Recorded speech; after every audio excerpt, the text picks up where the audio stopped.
All right, man, peace. So first off, let me congratulate Mr. Canelo Alvarez, as well as Gennady Triple G Golovkin, for putting on a masterful performance in tonight's middleweight championship bout. Both fighters were in phenomenal condition. Not only did they dish it out, but they took it as well. Canelo Alvarez showed a phenomenal chin, as did Gennady Golovkin. He also showed tremendous punch resistance to the body attack that Canelo gave him, because that was one of the more consistent and authoritative body attacks that I've seen unleashed by a great body puncher in Canelo Alvarez on a fighter over the course of 12 rounds.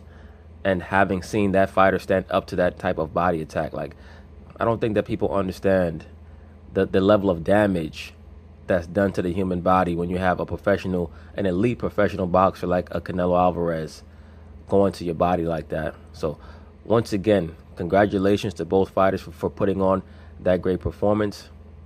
But even more than that, congratulations to Canelo Alvarez for being able to develop a game plan against Triple G and stick to it. He was great from round 1 all the way to the finish. Yes, at certain points he did get tired around rounds 9 and 10. I saw Triple G starting to pretty much take over the fight, but Canelo still rallied. He did his best to make the rounds close even when he was losing, and he showed his heart, his grit, and his great skill, because it was very clear that he was not going to allow himself to be moved off his square, out of the center of the ring. He was not going to allow himself to go along the ropes. And as I stated in my preview video, I thought that Canelo outboxed Triple G in the first fight. He just was not authoritative enough. He corrected that in this fight. I thought that he deserved the decision, even though had Triple G gotten the decision, I would not have been too quizzical about it. But I thought that Canelo won the fight. I thought that he easily outboxed him early on from rounds 1 to 7, maybe even into round 8. I thought that Triple G started to take over the fight from rounds 8 through 11, but Canelo was able to rally.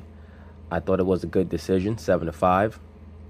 And it's going to be very interesting to see where Triple G goes from here. If they try to make it a trilogy, it would not surprise me if they do. But anyway, they're going to talk about it, and I'm going to chime in. No, me siento muy contento. Creo que hicimos lo que teníamos que hacer. Hicimos una gran pelea, hicimos todo para ganar, y eso es lo más importante.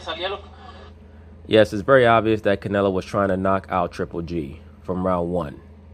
And once again, I give him great credit. I have many questions about what type of fighter we would see tonight, especially with Canelo no longer being allowed to be on performance-enhancing drugs, or at least that particular performance-enhancing drug, clenbuterol. He showed great punch resistance.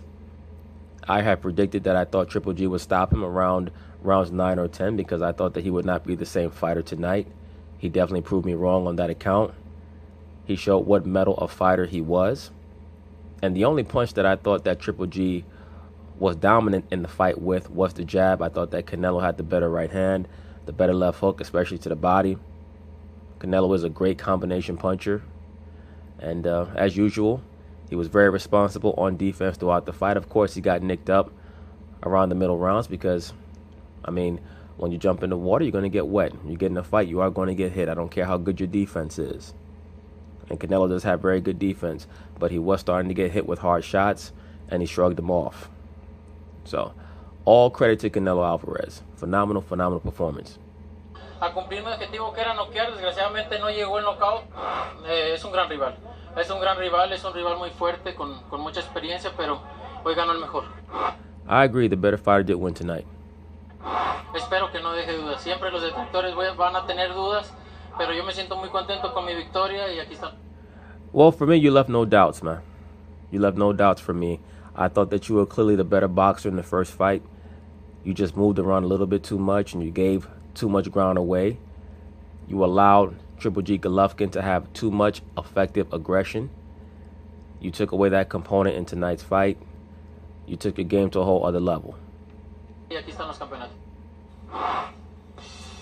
All right, so here's a look at the judges' scorecard. You see Glenn Feldman had it a draw, 114 apiece. Dave Moretti and Steve Weisfeld, both 115, 113 for Alvarez. Again, the final round was the deciding factor as Alvarez wins that final round, and as a result, wins the fight.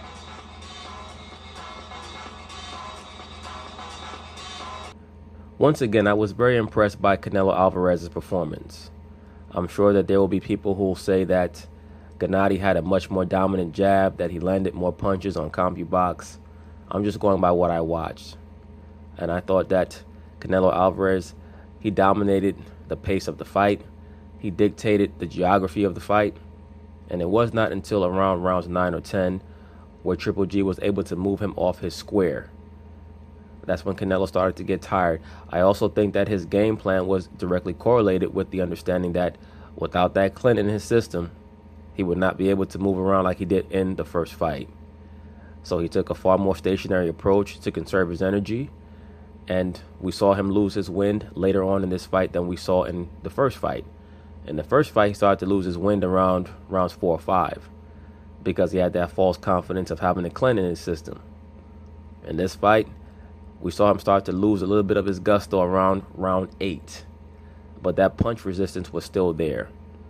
However, he trains his neck and his chin is very effective because he has great punch resistance, Canelo Alvarez does, as does Triple G.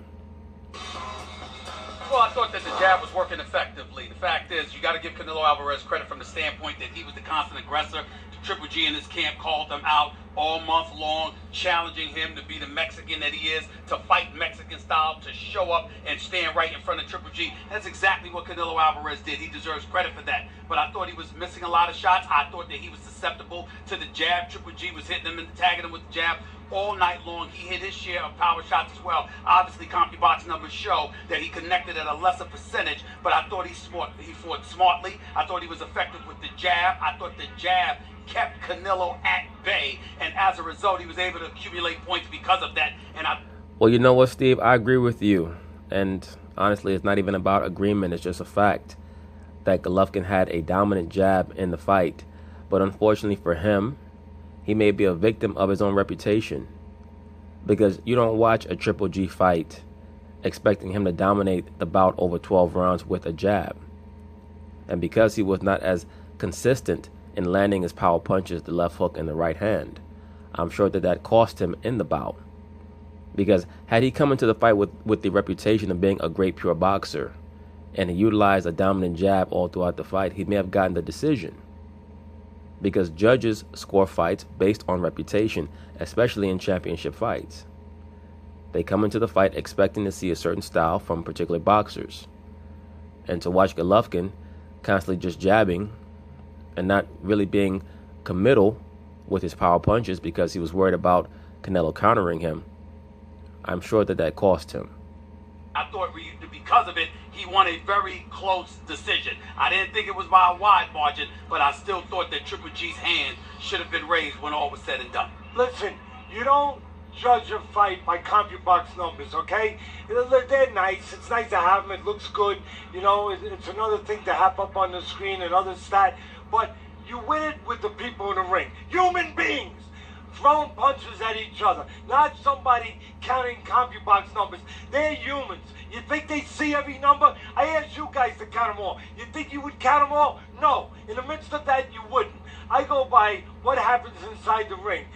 Simple. Canelo, yeah, Mexican style. You want to call it being aggressive? When Joe Frazier did it, they didn't call it Mexican style. They call it being aggressive. All right, he was aggressive. How effective was he being aggressive?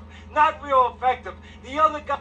Well, I have to disagree with you there, Teddy. I thought that he was very, very effective. He was effective to the point where Golovkin was moving all around the ring for about 7 rounds. And as we know, that is not his style. He came into the fight claiming that he was going to be more aggressive, that he was going to utilize Mexican style. The main reason why he was utilizing his jab so much was because, once again, he was worried about the punches that were coming back. Guy was the matador. You have a bull? You know what? Golovkin said, oh, fine, I'll be the matador. Teddy Atlas, listen to yourself. Once again, nobody watched that fight. Nobody ordered that bout saying to themselves, we want to watch Gennady Golovkin act as if he's Sugar Ray Leonard or Floyd Mayweather. Nobody said that to themselves. And I did not see in that fight Golovkin conducting himself like the matador. That matador type of boxing normally entails great head movement, great elusivity. These are things that Gennady Golovkin does not have. He does not have them. And I did not see over the course of the fight where he was making Canelo Alvarez miss. I'm not quite sure, nor do I particularly care about what the punch stats say, because I know what I was watching. I saw Gennady Golovkin get out Golovkined, and that cost him the fight. There was a portion in the match around rounds 8 or 9 where Abel Sanchez told him point blank, "You're losing the fight." And Abel Sanchez is Gennady's trainer. Instead of a cape doing this, I'll do this. I'll stand out there. It doesn't have to be a sword. It's a jab. Bang, bang. And I'll control real estate. And I'll make you a pay. Right, but Teddy Atlas, Golovkin did not control real estate. He was getting moved all across the ring. He was getting the geography of the fight dictated to him. To him by Canelo Alvarez. Hey, for every foot you're trying to get in, I'll charge you 3 jabs. You know what? Somebody... Look at Stephen A. Stephen A. is getting jealous. Who is this white man who's out talking me? It's ludicrous. He wasn't doing the arithmetic at the end of the night. No, because there's no doubt about it. Golovkin won the fight. And you know what? All week long, I picked Canelo. So I'm saying I'm glad he won because I look smart. But at the end... That's rare. At the end of the day, it was the wrong decision. Okay. They went with the wrong guy. Nowadays, judges are ridiculous. They give it to anyone who's coming forward. Yeah, if you went forward, they might give it to you. Well, with you, they might make an exception. Well, you can look at it that way, and I see you cracking jokes on me. They need to be funnier, point number 1. Point number 2, when you talk about Triple G, let's not forget, you keep going to jab, like he was connected on that. It was payback. It was doing, that's what he was doing. He was supposed to go like this, but he wasn't doing that. Stephen A. Smith is trying to show you that he took boxing lessons when he was 13 years old. But he wasn't doing it the whole fight. Hold on, listen to this, Teddy. He wasn't doing that the entire fight. Again, I have Triple G winning this fight, but it was close. The difference between me and Teddy is that Teddy, the boxing historian, the expert, the man that knows boxing, sometimes can be a little bit too critical because he's a little bit emotional. Why? Because he looks at a fight. Yes, I'm calling you emotional. Yo, he's a little bit too emotional. And what happens is, that's what, that would be you. That would be you. The point is, this is what he does. He sit up there. I said this before. They need to give these two guys a show. They really do. They need to give these two guys a show to see who can out-yell the other guy. And they can just talk about any damn thing. You like Christmas presents wrapped? What? Oh, hell no. Because Teddy Atlas walks into a boxing match and he has a certain level of expectations. And when you don't measure up to those expectations, it ticks him off, he gets emotional, and you get this kind of reaction. A ridiculous 117, 112 score. Who are you, Teddy Atlas or Adelaide Bird? That score does not work. It was tighter than that. It was closer than that. Respect the sport that you love so much and have so much to do with its success, and appreciate a good fight when you got one. Who was emotional? You! Look how calm I am. Thank you. Let me say this very quickly.